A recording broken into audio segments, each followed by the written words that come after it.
Good morning guys. So today is Sunday and currently it is 9:20 AM. Tapos since maganda yung panahon ngayon, hindi gaano mainit, napag-isipan ko na what if maglalamove tayo for today. So ayan, hindi ito first time na maglalamove ako kasi nakapag-try na ako neto last week. Kaso nga lang parang marami ako naging mali nun. And marami rin tayong natutunan. So far ngayon, magpo-focus na tayo dito sa may Cavite area kasi nung first time kong ginawa tong lalamove na napunta ako doon sa may Rodriguez Rizal, which is pooling naman yun kaya okay lang. Pero sobrang layo nung napadpad ko kaya ngayon, focus tayo dito sa may Cavite area. Full tank pala ngayon yung sasakyan natin which is 1,800 pesos.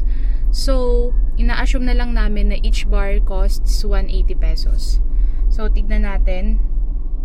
So far, wala pang pumapasok na booking kasi nag-online na ako kanina pa. Pero, ngayon, lalabas na tayo dito sa Maynai kasi parang ang onti lang dito usually. Ayan. Usually, nasa may Dasma yan, banda. So, let's go sa may Dasma or Gentry. So far, nandito tayo sa may bandang 13.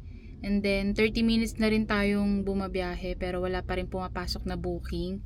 Though, meron namang pumapasok na booking pero hindi kami yung nakakakuha kasi ang bibilis nila. Tapos, waiting lang muna kami dito sa may Uno. Sa may Uno na gas station. Pina-prioritize namin yung regular or yung priority instead of pooling. And then, as of now kasi, merong Tanza to Tanawan kaso naka-pooling siya. Ang layo din netong Tanawan. Time check pala, it is 10:07 AM. Ayan, time check, it is 10:40 AM and finally, napunta na rin sa atin after natin mag-swipe. Sa atin na rin napunta yung booking. Ano siya? Dasma to Gentry lang. And regular booking. So let's go. On the way na kami. Ayan, onti na lang. Nandun na tayo sa ating first pick up. Saan na siya? I mean yung ano? Ano ang pangalan? Miss A? Oo. Or ayun yun? Hindi kaya? Ito ata. Parang ayun nata siya. Ayun na. Pwede po ba dito, ma'am? Sa lalamove pa, apo.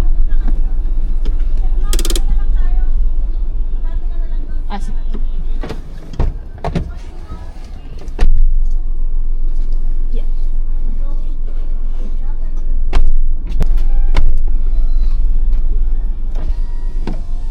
Okay, confirm booking. Napicturean na rin natin. First booking natin is dalawang siya. Bougainvillea ba tawag sa ganyan? Dalawang pot ng bougainvillea. 30 minutes away lang sa pick up. Yun ang ating drop off. Na para bang pupunta kami sa beach. Parang may resort sa dulo bigla. Kaya nga eh. Pangalawang kanto kanan kaliwa. Sige. Thank you. 10, 4, 6, 8. Ano na ba?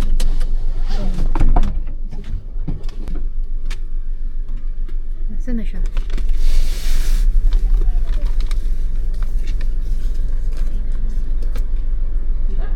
Ay, saan po?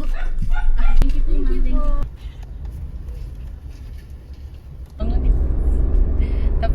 Tapos na ang ating first booking. Ay, kakanan tayo, no? Oo, kakanan. Kasi kumaliwa tayo. Tapos na ang ating first booking, guys. Nakakuha tayo ng 51 pesos na tip. So, thank you so much dun sa customer namin. Ang bait niya nga eh. Like, sobra. Thank you po.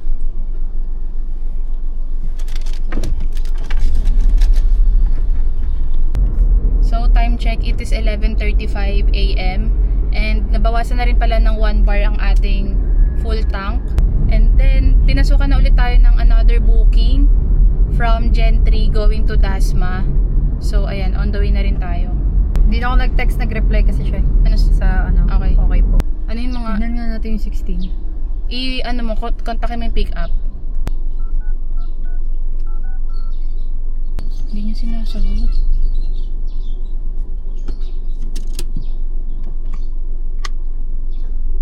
Hindi niya sinasagot eh. Sige nga. Finally, sumagot na rin sila.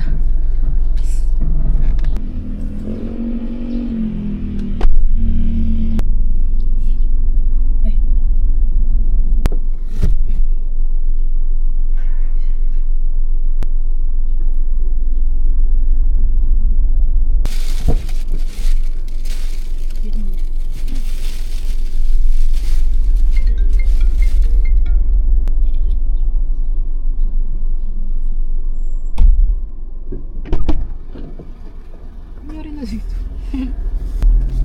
Sayang, hindi ko narinig sila kuya na sinabing madilim ang paligid. Dahil Kaya sinabi pala, ko, akala ko naiinis ko, Gagi. gagi hindi. Dahil pala sinabi ko, kuya, liwanag pa eh. Bali 3:20 no? Pwede daw kita? Pwede naman.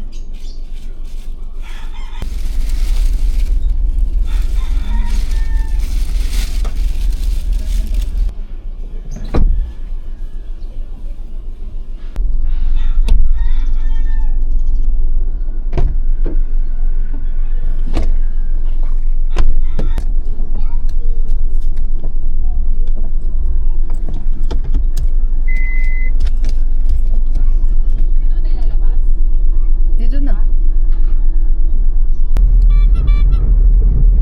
Time check, it is 1 p.m. And na-drop off na rin natin yung second booking natin. Tapos on the way tayo ngayon sa third booking, which is sa May Silang going to Ternate.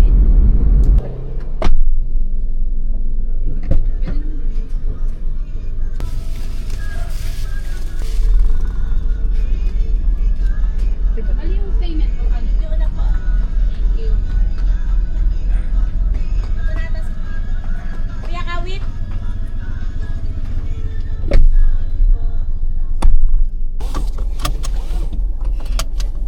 Silang pa po kaya? Apo. Opo, banda pong silang. Apa, ano po yan yung lalakar? Yes po. Time check, it is 1:43 p.m. And binabaybay na rin natin tong bandang Indang going to Ternate. Yung sa may second booking pala namin, 319 pesos kasi yun. Then binayaran through GCash, binigay niya is 320 pesos. So may tip tayong piso, kaso ang downside doon, paglabas natin nung village nila, siningil kami ng 10 pesos. May ticket.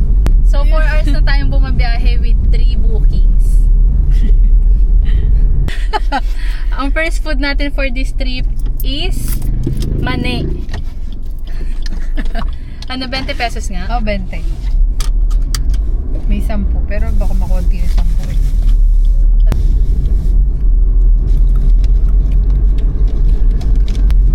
Kakamis. Mangang din yan sa'yo ah.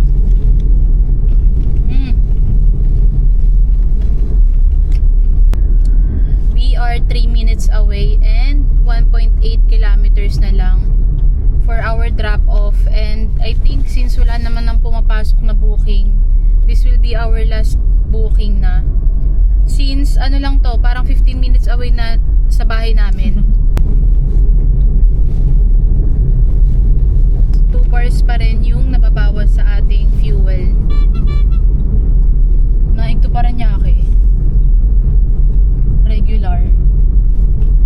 So, Lalabas tayo. Pag-zibol? Wala pang mga ay may kumuhan. Lalabas na naman tayo, magkakaroon na naman tayo niyan.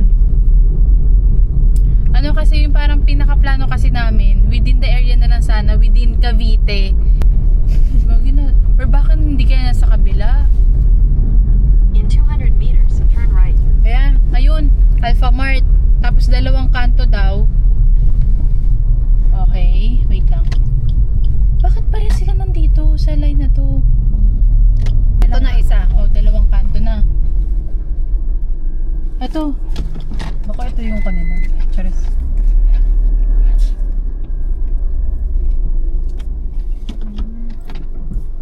Yung fairness, ang specific ni ate. Ayun o. Nandito na tayo sa ating third booking. Kaso sobrang sikip kasi ng kalsada. Tapos parang terminal pa siya ng mga tricycle. So hindi tayo makaka-U-turn. Parang mostly pa-reverse tayo if ever nalalabas tayo. Patayin muna natin yung makina. Tama niya. Dito muna. Ito pag sibon. Yan lang din po sa may pala. Nandito na rin tayo sa tapat ng aming gate sa Pagsibol. Bumibili lang kami ng buko.